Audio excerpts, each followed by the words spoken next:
Chers élèves, ravis de vous rencontrer encore une fois, toujours dans la consolidation et soutien des préacquis de ce que vous avez vu en tronc commun scientifique, l'unité 1, l'écologie, mais aujourd'hui avec le deuxième chapitre qui est l'influence des facteurs édaphiques sur les répartitions des êtres vivants. Commençons par la restitution des connaissances. Et aujourd'hui, on va faire deux petites définitions d'où il y a toujours une confusion chez les élèves. C'est la texture du sol et la structure du sol. La texture du sol, c'est le pourcentage d'éléments minéraux présents dans le sol, sable, limon et argile, c'est-à-dire la composition granulométrique d'un sol. Par contre, la texture du sol, c'est la façon dont les particules de sable, de limon et d'argile sont disposées les unes par rapport aux autres.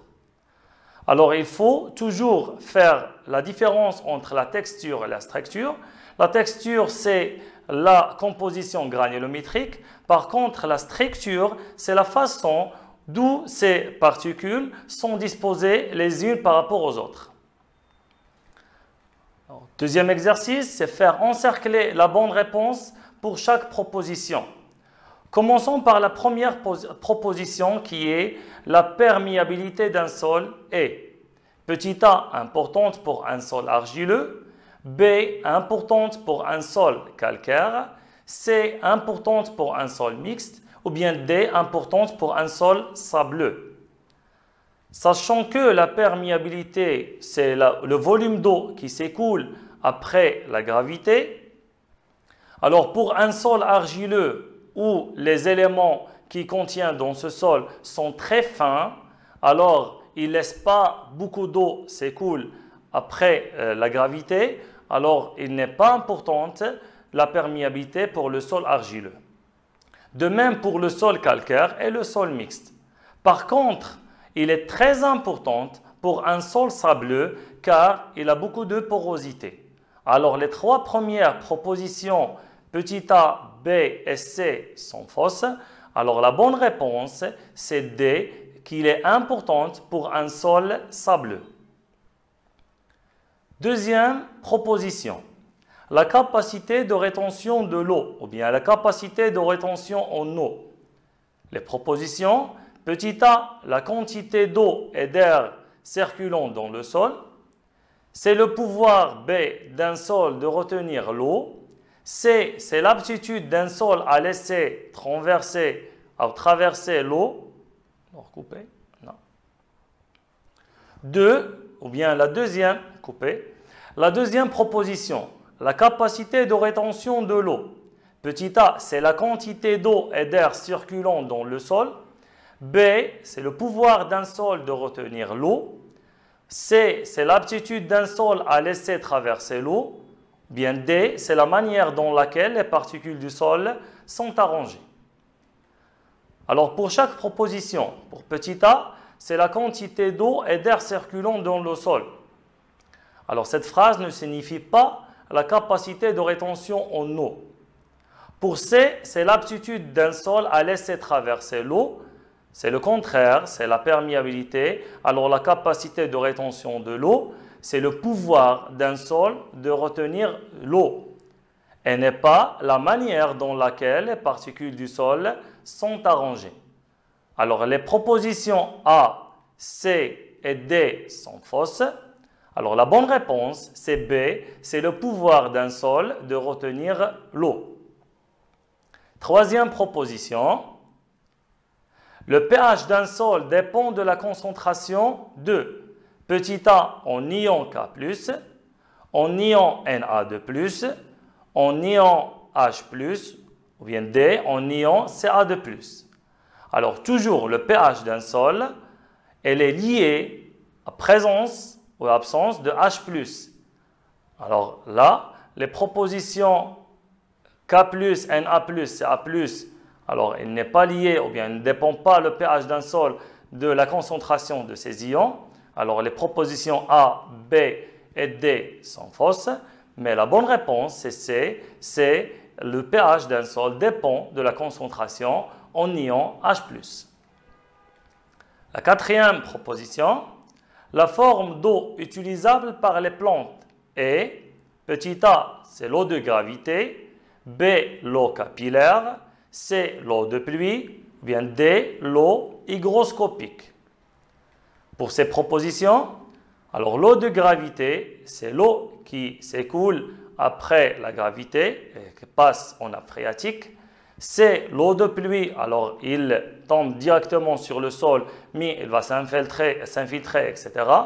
Et D, l'eau hygroscopique, c'est l'eau qui va rester fixée aux particules du sol. Alors les propositions A, C et D sont fausses. Alors la bonne réponse, on l'appelle l'eau capillaire, c'est la bonne réponse. Alors la forme d'eau utilisable par les plantes, c'est l'eau capillaire. Le complexe argilo-humique est une petite a association des argiles à l'humus grâce à Ca2+, B, l'association des argiles à l'humus grâce à Cl-, au chlore, C, l'association des sables à l'humus grâce à Cl-, ou bien D, l'association des sables à l'humus grâce à Ca2+. Alors d'après le nom, c'est le complexe argilo-humique. Alors c'est une association des argiles à l'humus. Alors C et D, directement, ces deux propositions sont fausses. Il nous reste A et B. Alors association l'argile à l'humus, mais grâce à Ca2+, ou bien à Cl-. Alors pour former un complexe argilo-humique, on a toujours besoin des cations. Alors on aura Ca2+, la bonne réponse. Alors B, C et D, ces propositions sont fausses. La bonne réponse, c'est A, c'est l'association des argiles à l'humus grâce à Ca2+.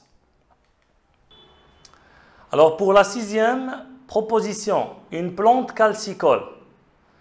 Les propositions sont petit a, fluide des substrats calcaires, B, tolérante des substrats calcaires, C, tolérante des substrats siliceux, ou bien D, il fuit des substrats siliceux. Alors une plante calcicole, c'est une plante qui aime le calcaire. Alors la proposition petit a, fuit des substrats calcaires, alors, sera fausse.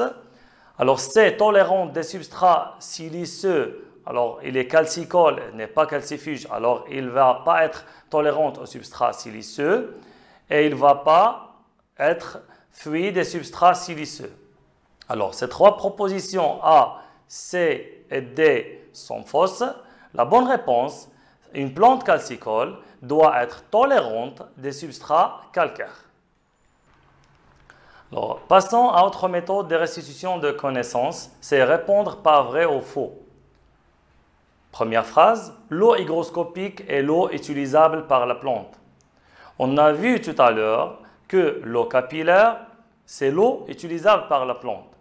Par contre, l'eau hygroscopique, c'est l'eau qui reste fixée au grain du sol.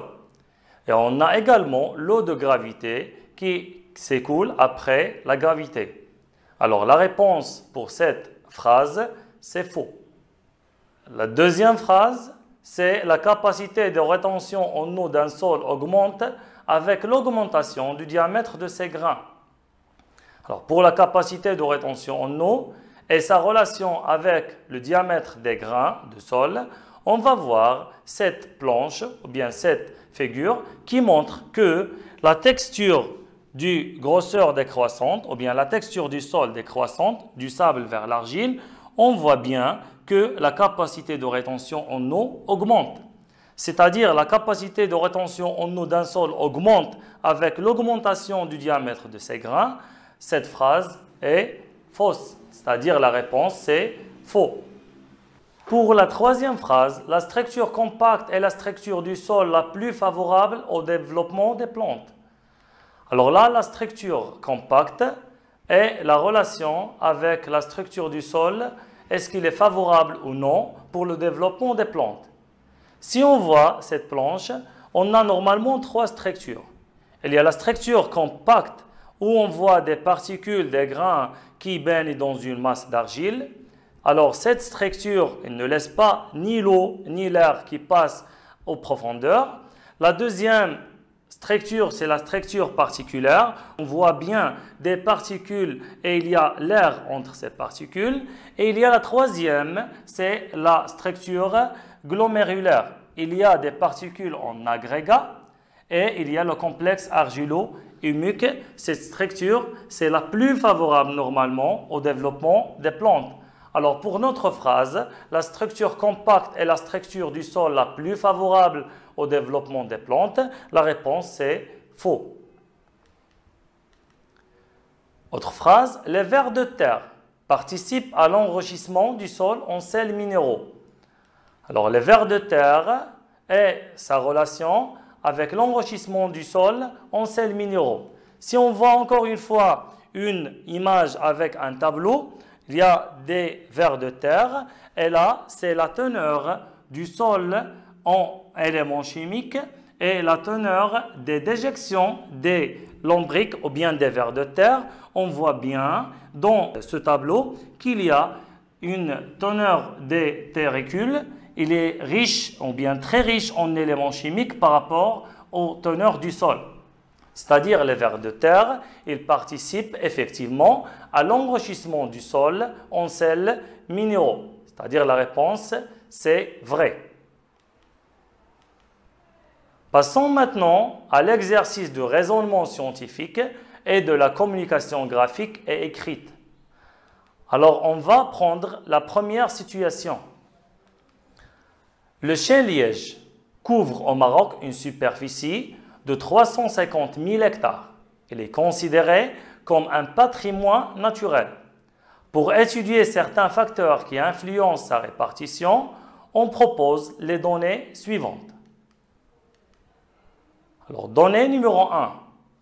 Alors, voilà le document qui présente une coupe qui montre la distribution horizontale de la végétation dans une zone de la forêt située entre Rabat et le plateau de Zaïr. On voit bien à partir de la forêt de Tmara vers le plateau de Zaïr. Alors, ce qui est demandé, c'est d'écrire la répartition du chêne-liège dans cette région, puis proposer une hypothèse pour expliquer cette répartition. Alors, comme vous voyez, on va reprendre l'image pour bien illustrer la nature de la végétation et la nature du sol.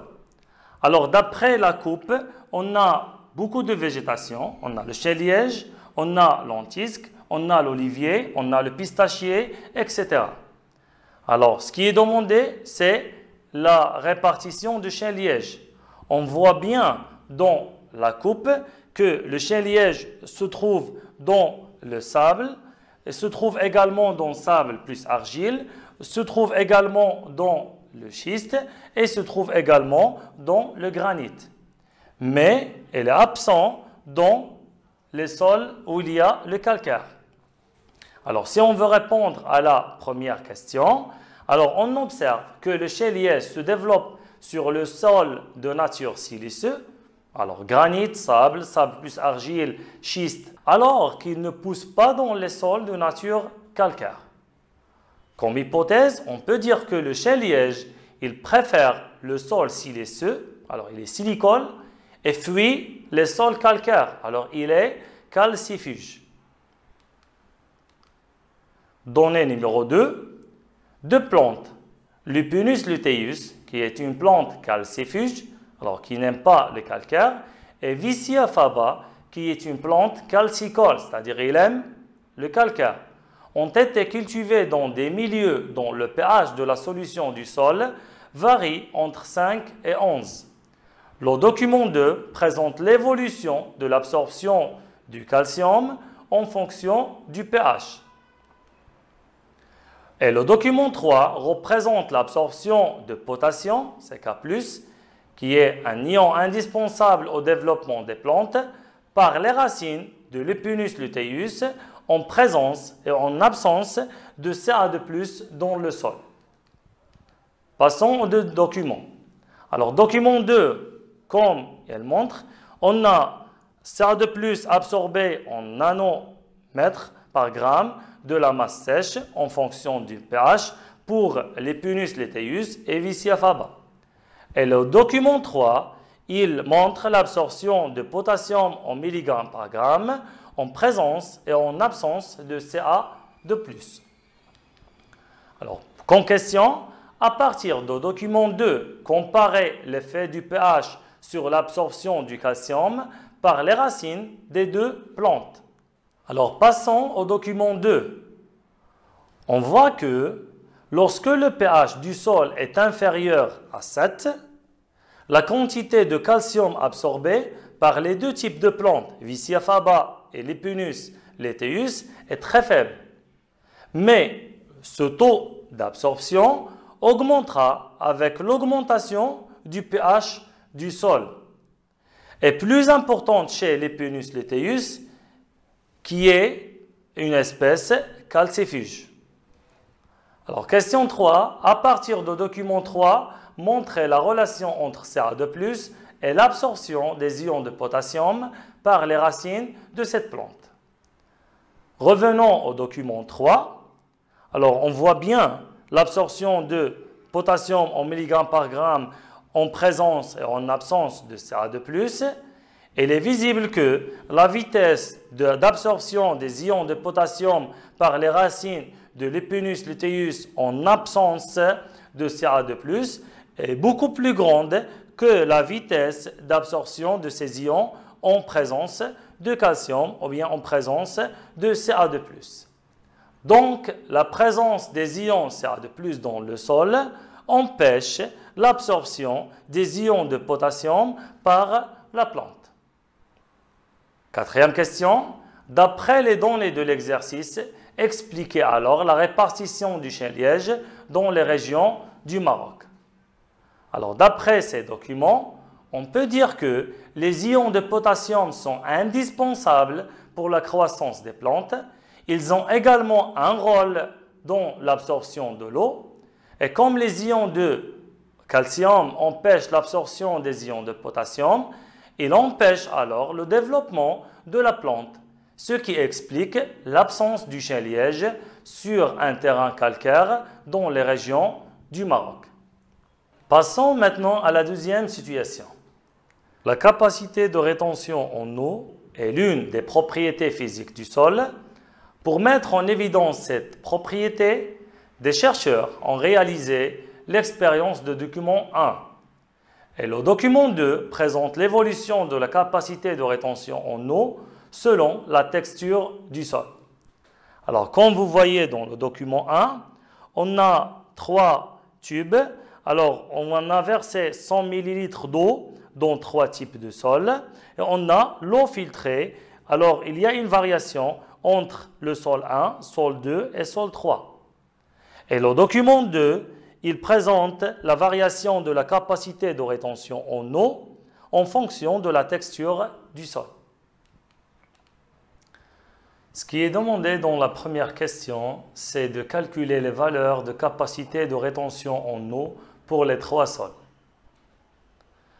Alors, la capacité de rétention en eau, c'est le volume d'eau retenu par le sol après filtration, c'est-à-dire après drainage d'eau par la gravité.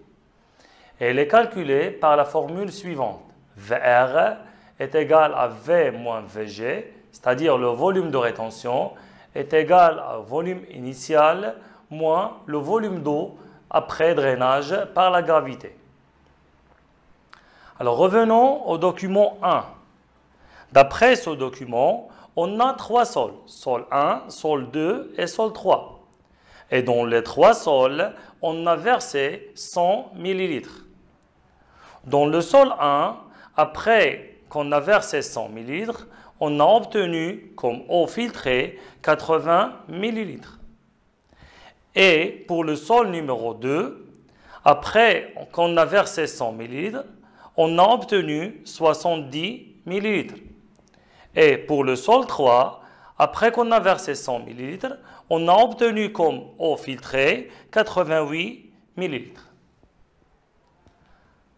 Alors, le sol 1, le volume de rétention, c'est 100 ml moins 80 ml l'eau filtrée.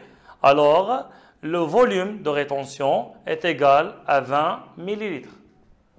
Pour le sol 2, alors VR, le volume de rétention, est égal à 100 ml, moins 70 ml est égal à 30 ml. Et pour le sol 3, alors on a versé également 100 ml et on a obtenu comme eau filtrée 88 ml. Alors, VR pour le sol 3 est égal à 12 ml. Deuxième question. Ce qui est demandé, c'est d'écrire l'évolution de la capacité de rétention en eau en fonction de la texture du sol. Alors, pour la deuxième question, ce qui est demandé, c'est d'écrire l'évolution de la capacité de rétention en eau en fonction de la texture du sol. Revenons au document 2, qui montre la variation de la capacité de rétention en eau en fonction de la texture.